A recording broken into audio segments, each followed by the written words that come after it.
When 46-year-old tech billionaire Hathaway Sterling parked his $500,000 Maybach outside a crumbling Brooklyn brownstone, he had one pathetic goal: to humiliate his black ex-wife, Maya Caldwell, in front of his new 23-year-old fiancée.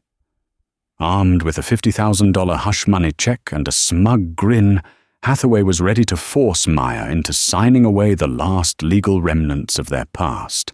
He expected tears, squalor, and a pathetic apology from the woman he had ruthlessly discarded 5 years ago. But arrogance is a dangerous blindfold. Hathaway had no idea he wasn't walking into a house of poverty. He was stepping onto a meticulously rigged landmine that was about to completely vaporize his $4 billion empire in less than 30 minutes. The sleek, obsidian black 2025 Mercedes Maybach S680 looked like an alien spaceship idling against the cracked, uneven pavement of McDonough Street in Bedford-Stuyvesant. It was a brisk Tuesday afternoon in late October. The autumn wind kicked up a swirl of dead leaves and bodega wrappers, plastering them momentarily against the car's heavily tinted windows. Inside the climate-controlled soundproof cabin, Hathaway Sterling adjusted the cuffs of his bespoke Tom Ford suit. He was a man who looked exactly like what a mid-40s Silicon Valley success story was supposed to look like. Sharp jawline, salt and pepper hair perfectly styled, teeth bleached to a blinding white, and an aura of relentless, predatory confidence. He was the founder and CEO of Sterling Data Solutions, a cloud infrastructure company that had just gone public 2 months prior, minting him a net worth of $1.4 billion. Sitting beside him was Grace DuPont. She was 23, an Instagram influencer whose primary talent was looking expensive. She wore a pristine white Chanel tweed jacket, her slender wrists weighed down by a stack of Cartier Love bracelets that jingled every time she swiped on her phone. "Babe, are you sure we have the right address?" Grace asked, her perfectly glossed lips twisting in a mixture of confusion and disgust. She peered through the glass at the row of aging brownstones. Many of them were beautiful, but the specific address they were parked in front of, number 412, looked undeniably exhausted. The paint on the front door was peeling, the iron railing leading up the stoop was rusted, and the small patch of front garden was overgrown with stubborn weeds. "This is it," Hathaway said, a cruel, nostalgic smile playing on his lips. "This is exactly where I left her." He was talking about Maya Caldwell, his ex-wife. 10 years ago, Hathaway and Maya had been a team. They had met in a cramped graduate school library. He, a cutthroat business major, she, a brilliant software engineer with a mind that worked in algorithms and architecture. Maya, a striking black woman with a quiet, unshakable dignity, had spent countless nights writing the foundational code for what would eventually become the backbone of Sterling Data Solutions. They had married young, poor, and full of ambition. But as the company began to attract its first $1 million in venture capital, Hathaway's perspective shifted. He started attending high society galas, rubbing shoulders with generational wealth. He decided that Maya, who preferred comfortable sweaters to designer gowns, who would rather debug a server than network with venture capitalists at Nobu, was no longer a fit for the life he was building. When the divorce came 5 years ago, Hathaway had hired a team of ruthless corporate lawyers. They had buried Maya in paperwork, ultimately forcing her to sign an agreement that left her with a paltry sum and the deed to this exact, dilapidated Brooklyn brownstone, which they had bought as a fixer-upper right before the split. "It's just depressing," Grace sighed, checking her reflection in her phone screen. "Why didn't you just have your lawyers mail her the document? Why do we have to physically be in this neighborhood? I feel like someone is going to steal the hubcaps." Because, my love, Hathaway said, turning to stroke Grace's cheek. Lawyers can't guarantee she won't hire some cheap attorney to delay the process. Sterling Data is in the final stages of a massive merger with Apex Global.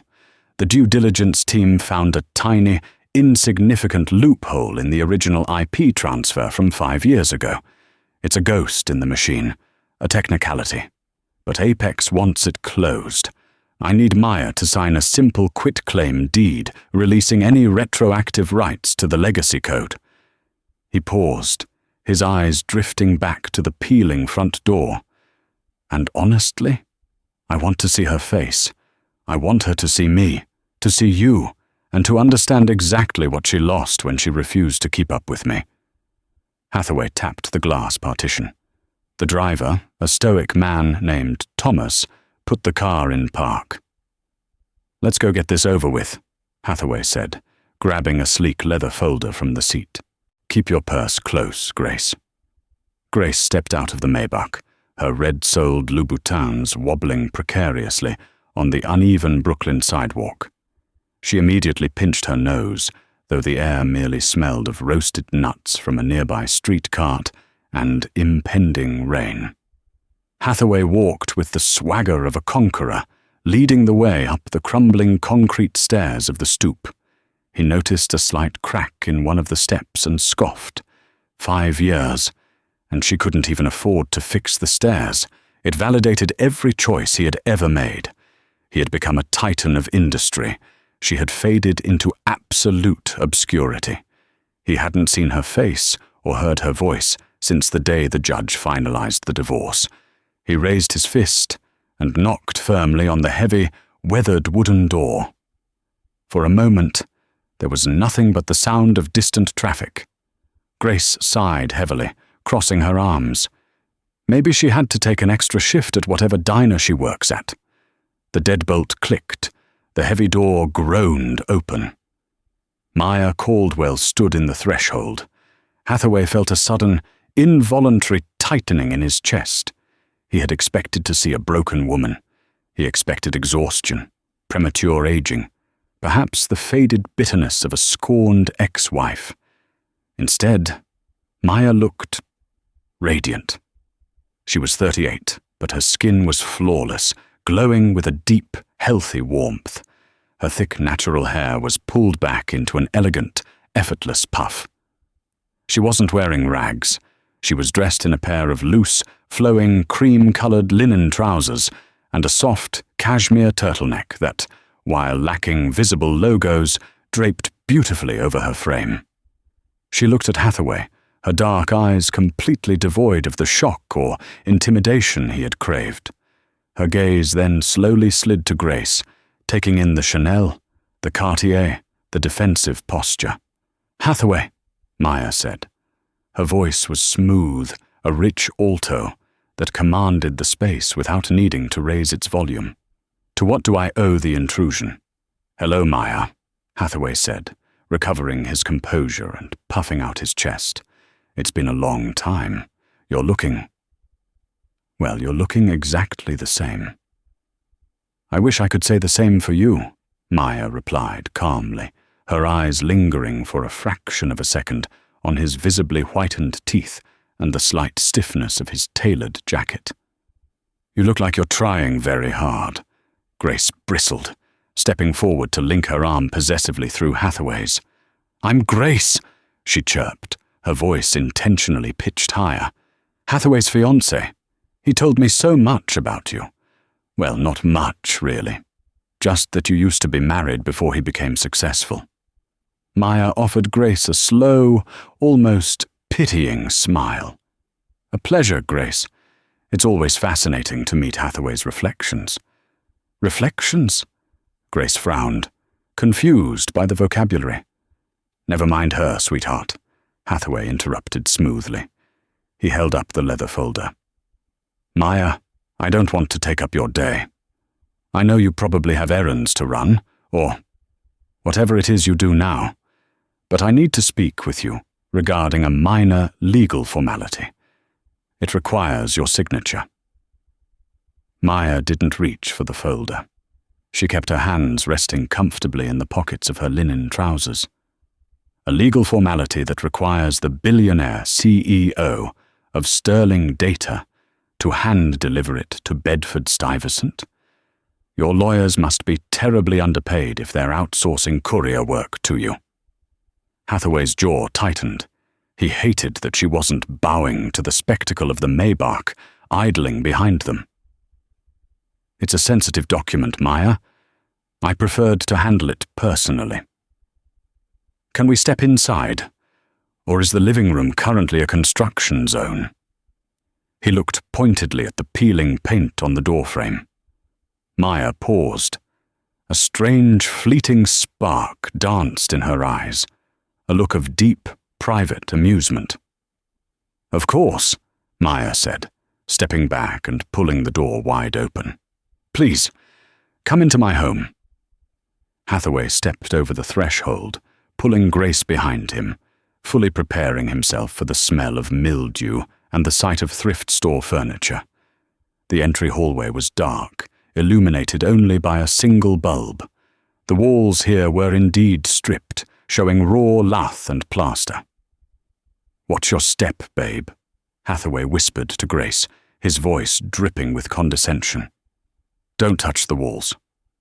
Maya led them down the narrow, dimly lit corridor toward the back of the house. "Mind the dust in the entryway. The Preservation Society has very strict rules about how I restore the original 1890s facade." They turned the corner into the main living space, and Hathaway stopped dead in his tracks. The air left his lungs. Grace's jaw literally dropped, a small gasp escaping her glossed lips. The back of the brownstone had been completely hollowed out and transformed into a staggering, multi-million-dollar architectural masterpiece. The ceiling soared 20 feet high, crowned by a massive structural glass skylight that flooded the room with natural, diffused autumn light. The walls were original exposed brick, but they had been painstakingly restored and sealed, serving as the backdrop for massive, vibrant pieces of original contemporary art, pieces Hathaway recognized from his trips to Art Basel. The floor was wide plank, reclaimed French oak. In the center of the room sat a sprawling, custom-built, curved sofa, upholstered in deep emerald velvet, facing a sleek, modern fireplace suspended from the ceiling. Beyond the living area was a kitchen that rivaled anything Hathaway had in his Manhattan penthouse. Dramatic slabs of imported black Calacatta marble, matte black custom cabinetry, and a gleaming, professional-grade La Marzocco espresso machine. Through a massive wall of floor-to-ceiling retractable glass doors at the back, Hathaway could see a lush, meticulously landscaped private courtyard, featuring a Japanese koi pond and a modern fire pit. This wasn't a dilapidated fixer-upper. This was a stealth wealth fortress. It was a property that, in this rapidly gentrifying market, easily commanded $8 or $9 million. "Please, have a seat at the table," Maya said, gesturing to a stunning, live-edge walnut dining table surrounded by Hans Wegner wishbone chairs. Hathaway was experiencing profound cognitive dissonance. He walked toward the table, his eyes darting frantically around the room, desperately looking for a crack in the facade. A sign of cheapness. A tell. But there was none. The acoustics of the room were perfectly dampened. The air smelled faintly of expensive sandalwood and fresh eucalyptus. "Maya," Hathaway started, his voice losing its polished edge. "What? How did you pay for all of this? This renovation? This is millions of dollars." "I work, Hathaway," Maya said simply. She walked into the kitchen and began preparing hot water in a copper kettle. "Can I offer either of you tea? I have a lovely first flush Darjeeling." "No. No tea," Hathaway snapped, quickly regaining his footing.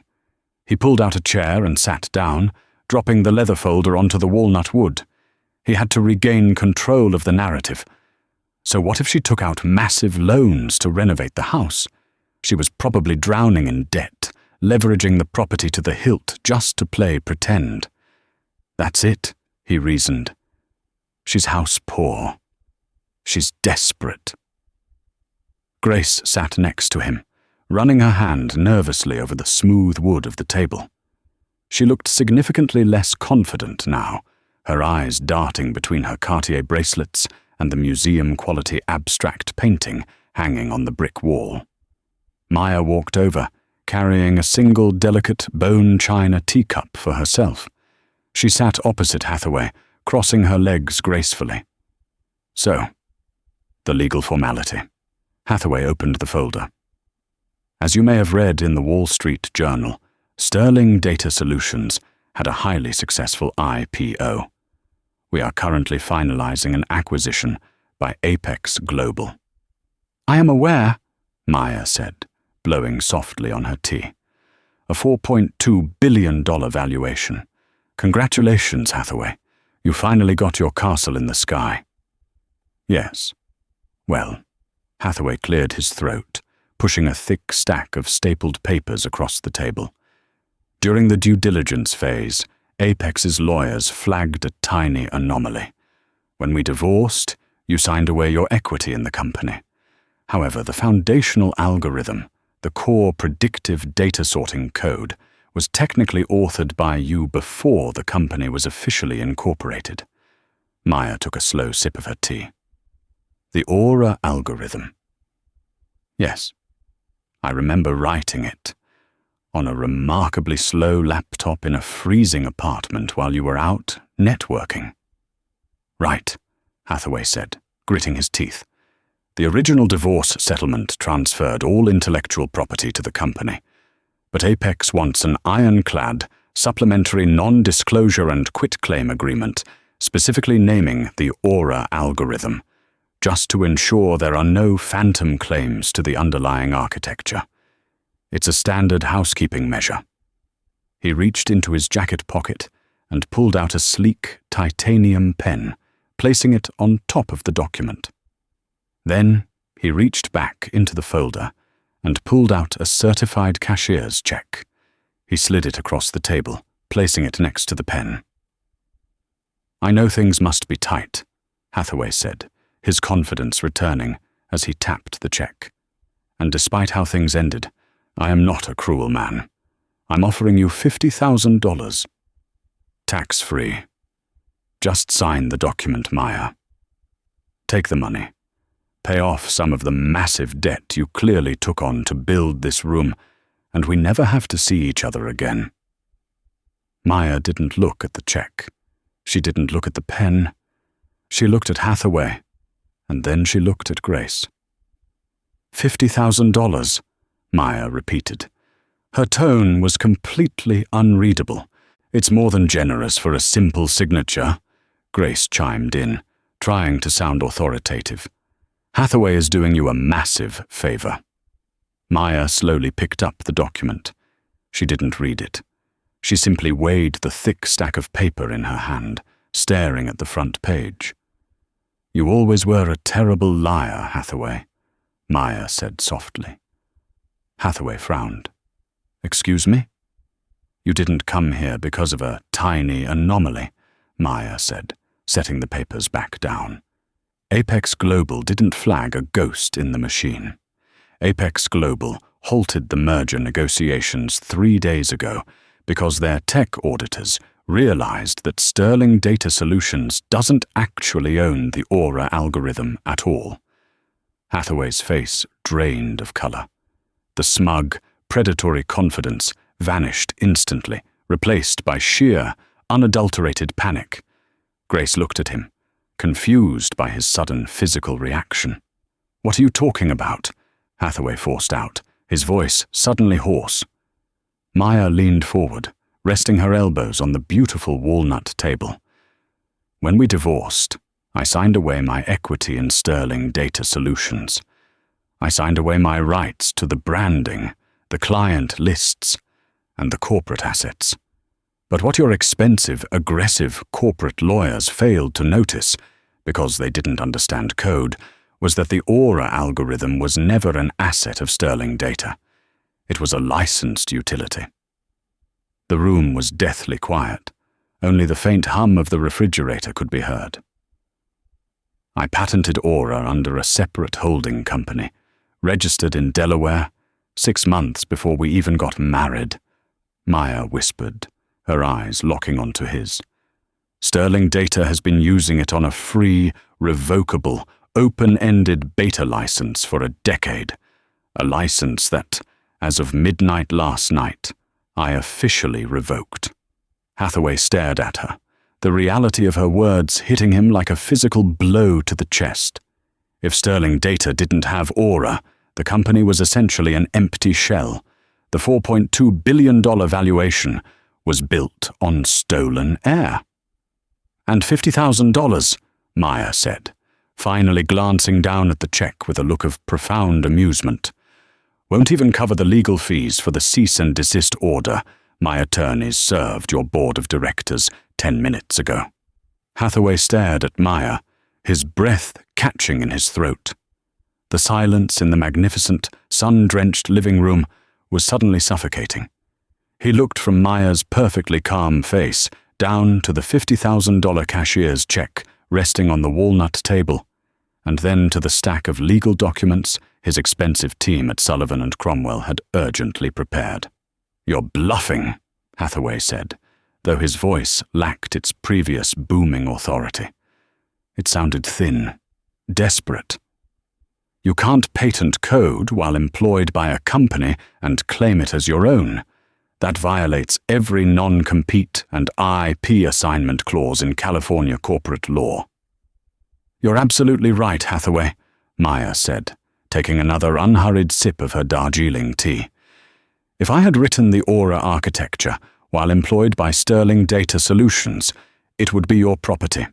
But as I recall, and as the incorporation documents clearly show, Sterling Data wasn't legally formed until March of 2014. She set her teacup down with a soft, deliberate clink. "I filed the patent for the Aura predictive sorting matrix in September of 2013, Maya continued, her voice echoing the precision of the code she wrote. "I filed it under a Delaware limited liability company called Onyx Innovations. I was the sole proprietor. When you officially incorporated Sterling Data, I granted the company a beta use, non-exclusive, revocable license for the framework. It was buried in the initial vendor agreements. You were so busy throwing launch parties in Palo Alto and trying to get your face in Forbes that you never actually read the foundational technical contracts. You just signed where I told you to sign." Grace, who had been aggressively silent, finally spoke up. Her eyes darted between Hathaway's pale face and Maya's serene one. "Babe, what is she talking about? What does revoked mean? The merger with Apex is still happening, right? We have the venue in Aspen booked for January." Hathaway ignored her. His hands began to tremble as he reached into the breast pocket of his Tom Ford suit and pulled out his iPhone. His thumb frantically swiped across the screen, dialing his general counsel, David Kensington. He put the phone on speaker, slamming it down onto the table. It rang once, twice. "Hathaway!" David's voice barked through the speaker. He sounded exhausted, completely stripped of his usual corporate bravado. "Tell me you didn't go to Brooklyn." "David, what the hell is happening?" Hathaway demanded, leaning over the phone. "I'm sitting here with Maya. She's spouting some absolute nonsense about Onyx Innovations and a revoked license. Tell me this is a minor snag." A heavy sigh crackled over the line. "Hathaway, she's not spouting nonsense. We've been tearing the archives apart since the Apex due diligence team flagged the IP discrepancy on Friday. We found the original vendor agreement from 2014. Sterling Data doesn't own the underlying architecture of the Aura algorithm. We never did. We had a license, and our servers just got hit with a digital cease and desist protocol at exactly midnight. We are legally barred from utilizing the core sorting matrix." "Then override it!" Hathaway screamed, spittle flying from his lips. "Get the engineering team to patch it." "We can't," David replied, his tone grim. "Without the Aura Foundation, our entire cloud infrastructure collapses. It's the skeleton of our whole platform. Apex Global officially withdrew their acquisition offer an hour ago, Hathaway. They notified the SEC. The news is going to hit the wire before the market closes." Hathaway felt the room tilt. The $4.2 billion valuation, his net worth, his identity, his entire empire, was vanishing into thin air. He had spent the last 5 years believing he was a titan of industry, a visionary who had outgrown the quiet, brilliant woman who had built his foundation. In reality, he had been living in a house of cards, and Maya had just quietly removed the bottom floor. "Fix it, David," Hathaway choked out. "Throw money at it. Injunct her." "There's nothing to injunct," David said quietly. "She owns it, Hathaway. And we just lost our buyer. I have to go brief the board. Do not say another word to her without representation." The line went dead. The silence returned, heavier and colder than before.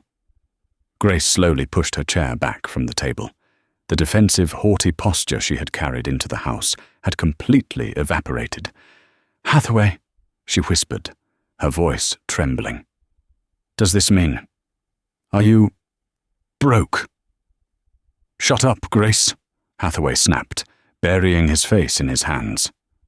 Maya watched him, her expression devoid of the vindictive joy Hathaway would have expected. There was only a calm, clinical satisfaction. The kind of satisfaction a master architect feels when a building perfectly withstands a simulated earthquake. "5 years, Hathaway," Maya said, her voice cutting through his panic. 5 years ago, you sat across from me in a sterile mediation room and told me I was dead weight. You told me my lack of vision was holding you back.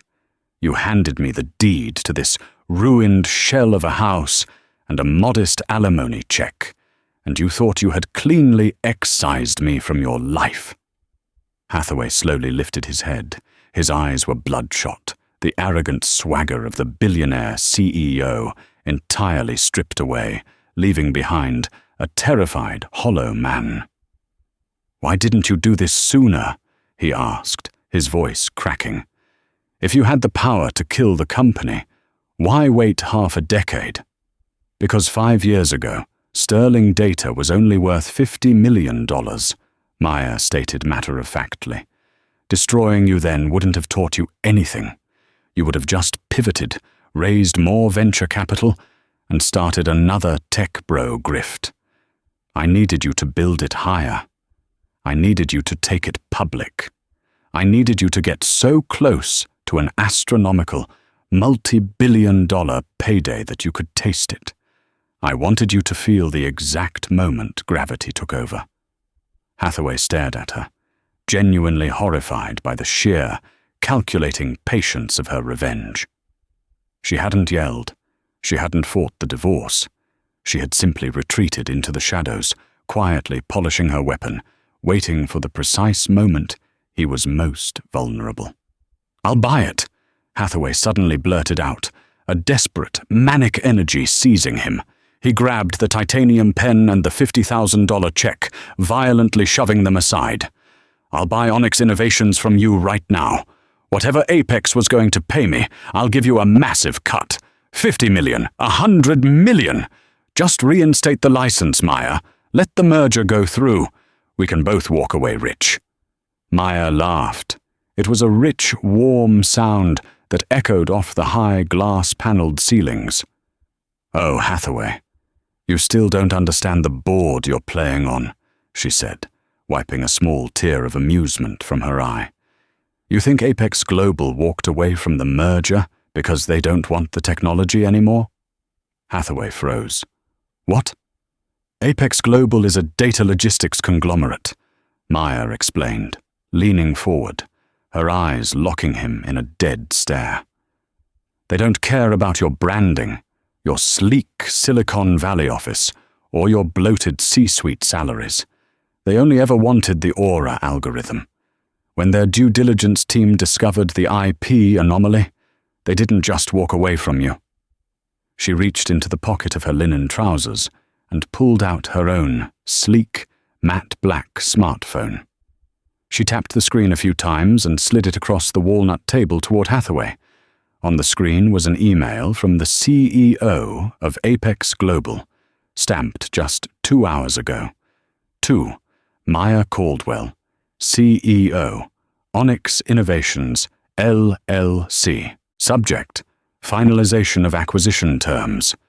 Maya, our board has officially approved the acquisition of the Onyx Holding Company and all associated IP for the sum of $2.8 billion in cash and stock options.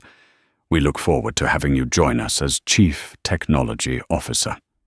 Hathaway stared at the screen, the numbers blurring together as his stomach plummeted into an endless void. "They're not buying your company, Hathaway," Maya said softly, delivering the final, fatal blow. "They're buying mine." The silence in the room was no longer just heavy. It was a physical, suffocating force. It pressed against Hathaway's eardrums, a high-pitched, ringing vacuum that drowned out the faint trickle of the koi pond outside. He stared at the glowing screen of Maya's matte black smartphone, his eyes locking onto the digits in the email from the CEO of Apex Global. $2.8 billion. The numbers seemed to detach themselves from the screen, floating in the air, searing themselves into his retinas. It was a sum so vast, so staggeringly incomprehensible, that it short-circuited his brain's ability to process panic.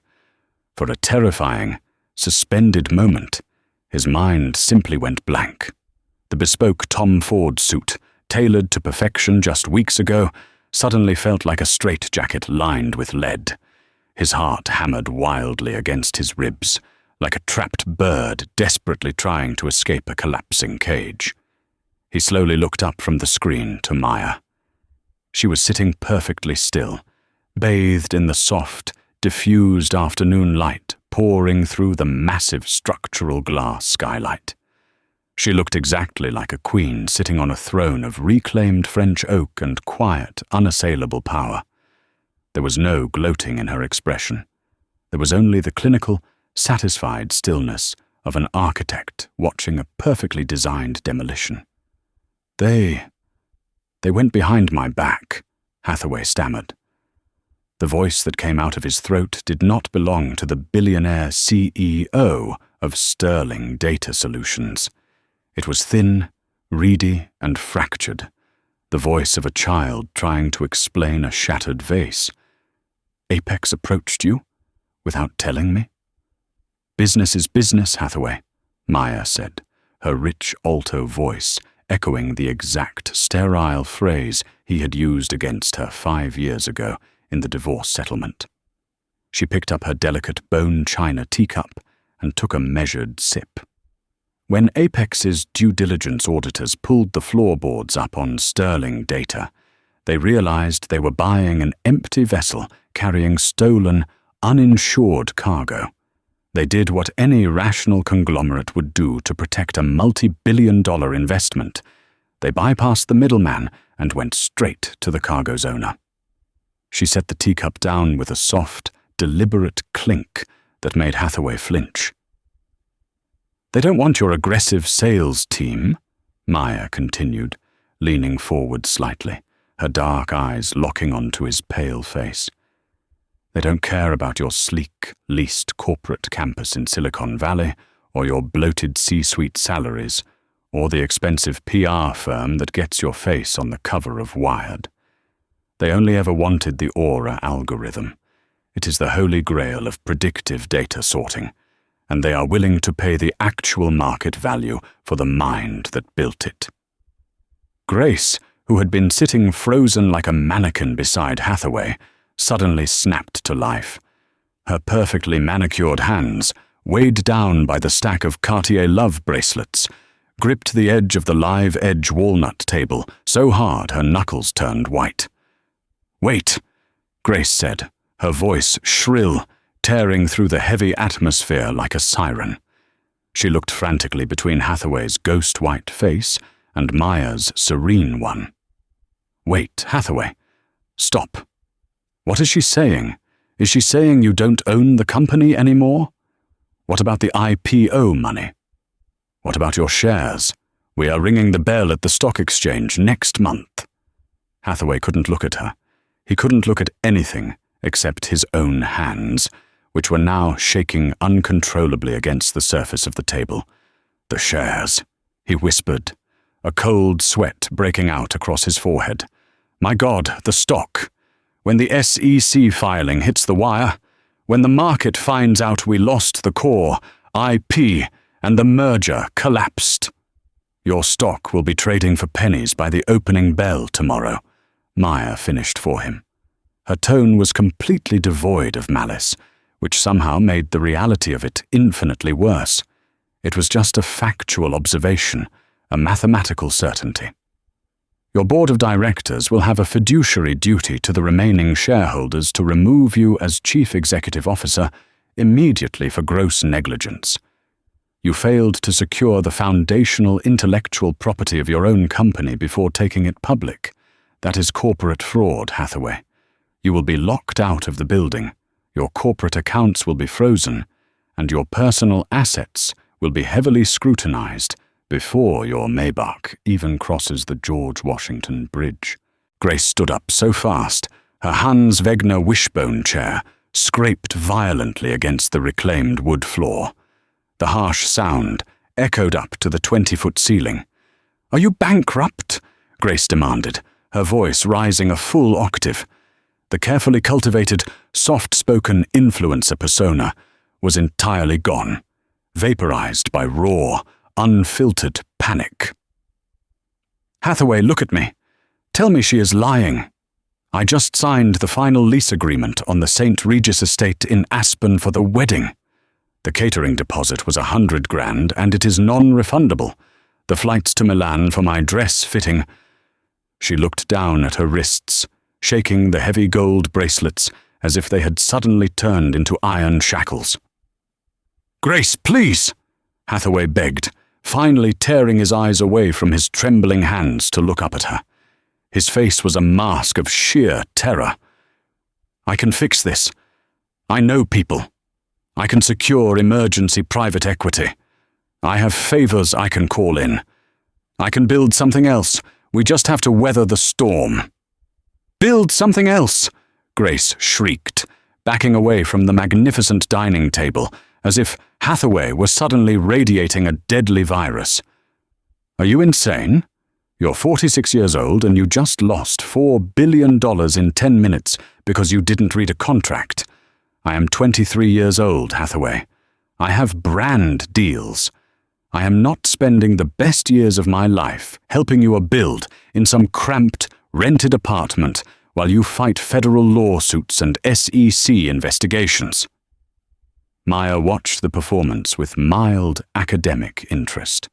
She rested her chin on her hand, observing the spectacular implosion of Hathaway's carefully curated life.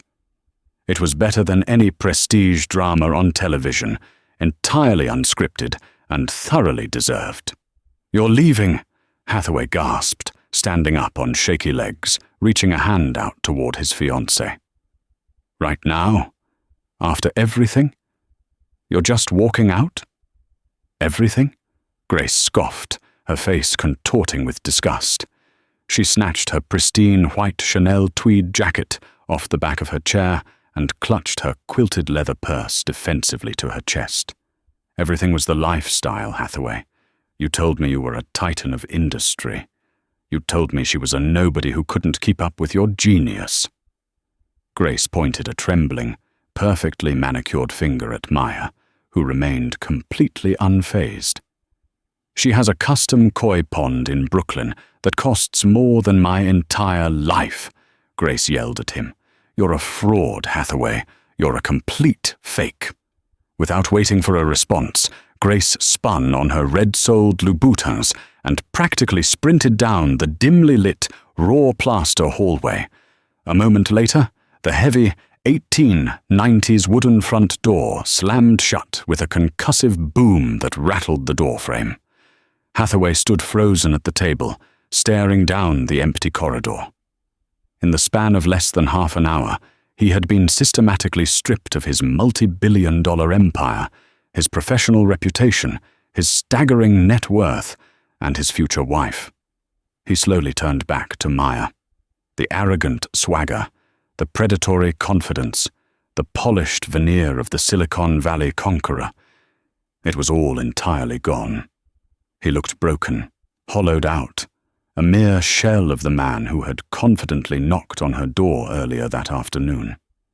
He fell back heavily into his chair, burying his face in his hands. A wretched, guttural sound escaped his throat. "Maya," he whispered, his voice cracking with a desperate sob he couldn't suppress. "Maya, please. I am begging you. You've made your point. You've humiliated me in front of Grace. You've destroyed my company. I understand. I was wrong. But please, don't take absolutely everything. Give me a licensing deal, a fraction of a percent, anything to pacify the board. If I walk out of here with nothing, they will personally sue me into oblivion. I'll lose the Manhattan penthouse. I'll lose my personal accounts. I will be ruined." Maya looked at the weeping man across from her. She actively searched her heart for a shred of pity, a lingering ghost of the profound affection she had once held for the ambitious, bright-eyed graduate student she had married a decade ago. But there was nothing there. The well was completely dry. There was only the cold, clean, mathematical architecture of justice.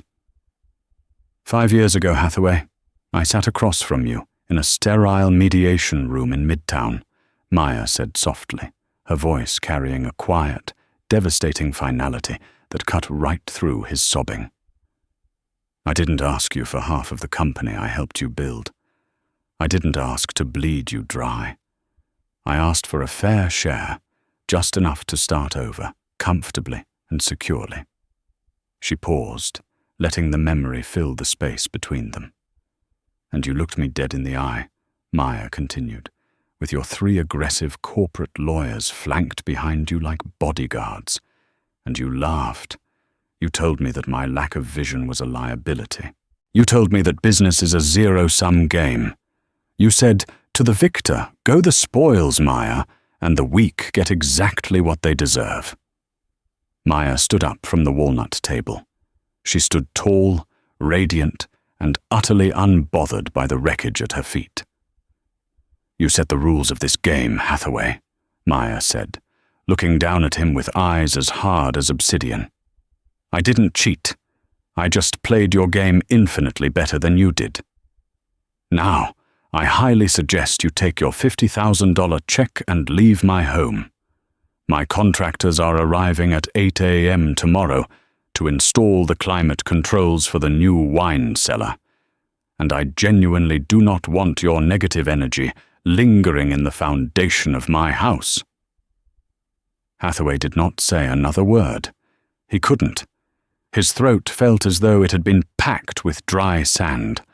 The silence in Maya's immaculate, sun-drenched living room pressed against his eardrums, heavier than the crushing gravity of the billions he had just lost. He looked down at the walnut dining table. Sitting next to the useless, unsigned stack of legal documents was the certified cashier's check for $50,000.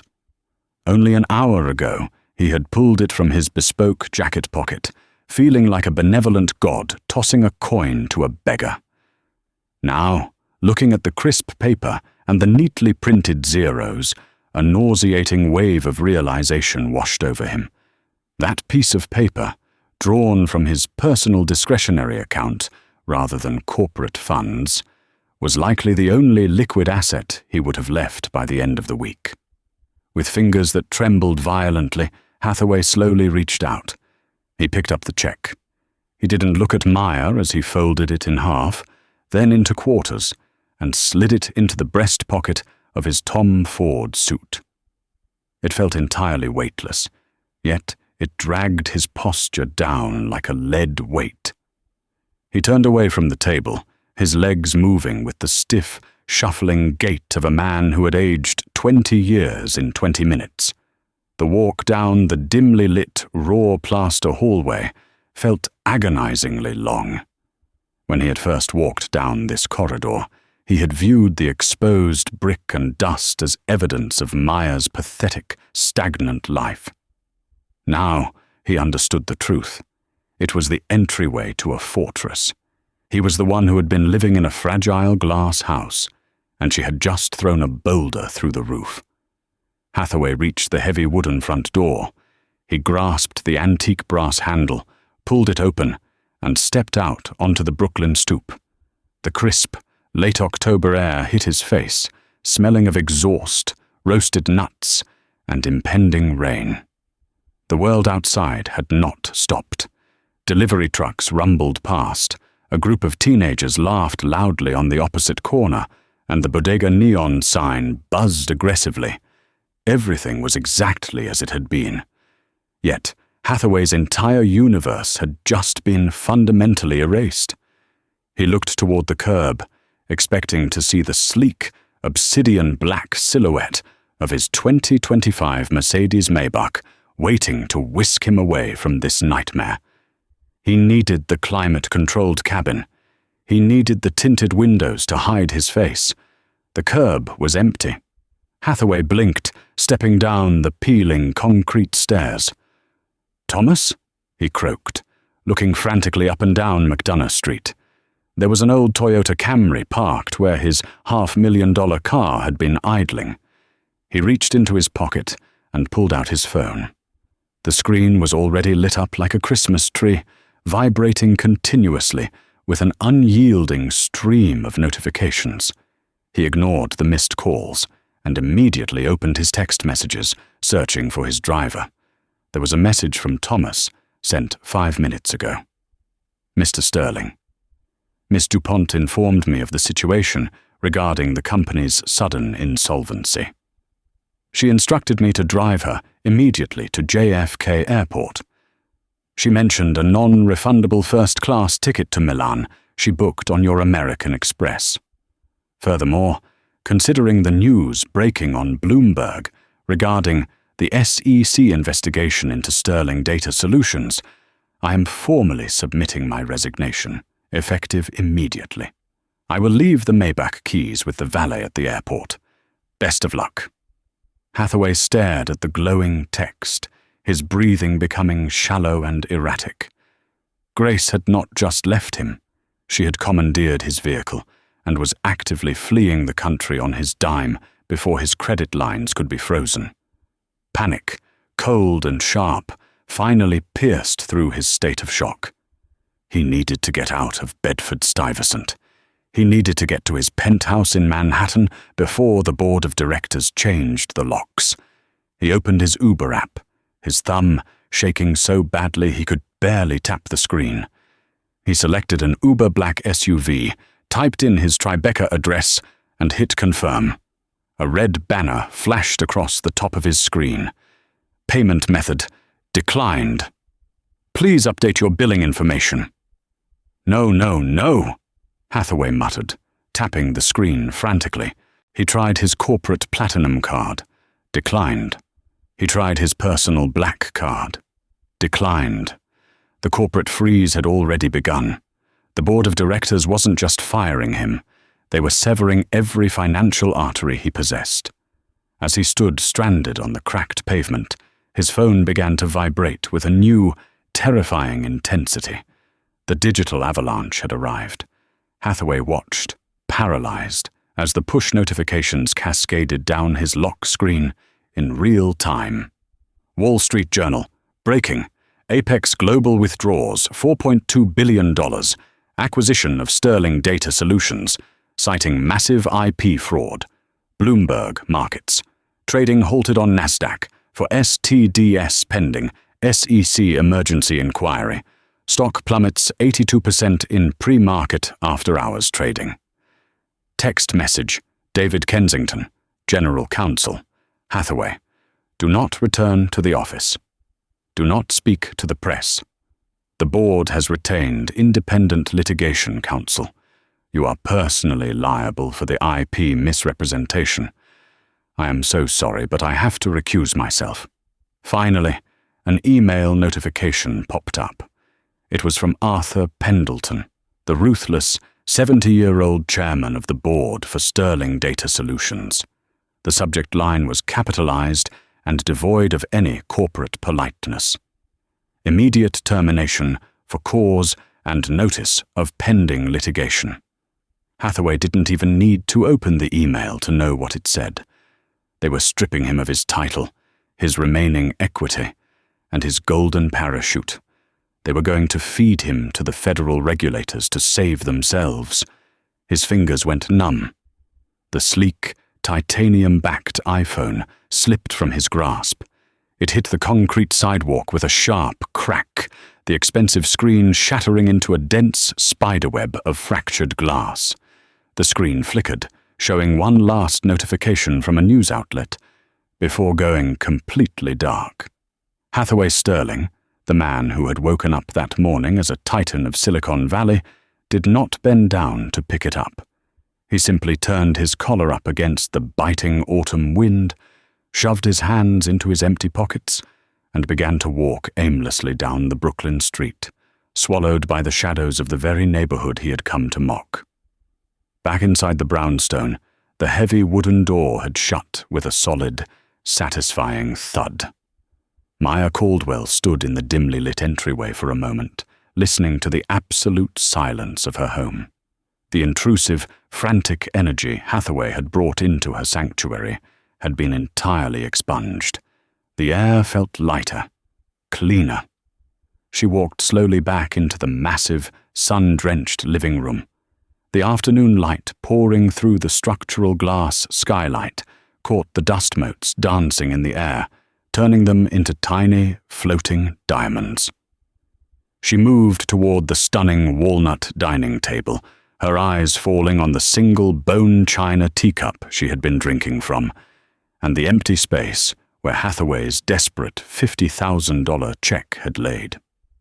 Maya picked up the teacup and carried it into her pristine, matte-black kitchen. She poured the remaining cold Darjeeling tea down the polished marble sink, watching the dark amber liquid swirl and vanish down the drain. It was a simple, mundane action, but it felt profoundly ceremonial. 5 years of waiting, of quiet planning, of enduring the condescension of a man who had stolen her brilliance, had just been washed away. She walked over to the massive retractable glass doors at the back of the room and slid them open. The cool breeze swept in, rustling the leaves of the bamboo stalks in her private courtyard. She stepped out onto the reclaimed wood deck, walking over to the edge of the Japanese koi pond. She watched the massive, vibrant orange and white fish glide silently beneath the surface of the dark water. They moved with absolute purpose, never rushing, never thrashing. They simply navigated their environment with ancient, unbothered grace. Maya had spent hours sitting by this pond over the last 5 years, using its tranquility to center her mind, while she meticulously crafted the legal and digital traps that had just sprung flawlessly. Her phone, resting on the kitchen island, chimed with a soft, melodic tone. Maya turned, walking back inside. She picked up the sleek, matte-black device and looked at the screen. It was a secure text message from Robert Hayes, the CEO of Apex Global. Maya. The final contracts have been fully executed by our legal team and filed with the regulatory boards. The wire transfer for the initial $1.4 billion liquid payout will hit your private accounts at 9 a.m. tomorrow when the banks open. The remaining stock options will vest according to the schedule we agreed upon. A second message immediately followed. I also saw the news breaking about Sterling Data. It is a bloodbath over there.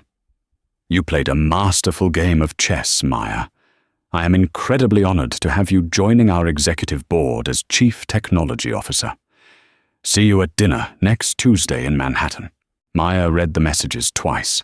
The numbers, $1.4 billion in liquid cash, were astronomical, but they didn't induce the frantic, breathless panic that had consumed Hathaway.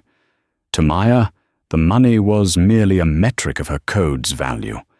It was undeniable, mathematical proof that her mind was the true architect of the empire. She typed a brief, elegant reply. Thank you, Robert. The code is secure, and the transition will be seamless. Looking forward to Tuesday. She locked her phone and set it down next to the gleaming La Marzocco espresso machine. She reached for a fresh portafilter, ground a dose of dark roast Ethiopian beans, and began to steam milk for a latte. The hiss of the steam wand filled the quiet kitchen, a warm, comforting sound. Maya looked around her magnificent, multi-million-dollar fortress. She had built this life brick by brick, line of code by line of code, in the absolute silence of her own genius. Hathaway had come to burn it down, completely unaware that he was standing on a floor coated in gasoline, holding the very match that would immolate his own life.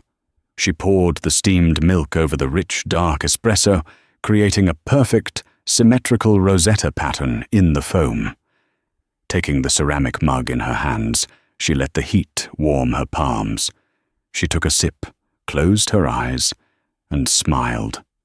The ghost in the machine had finally been laid to rest, and for the first time in a decade, the architecture of her life belonged entirely to her.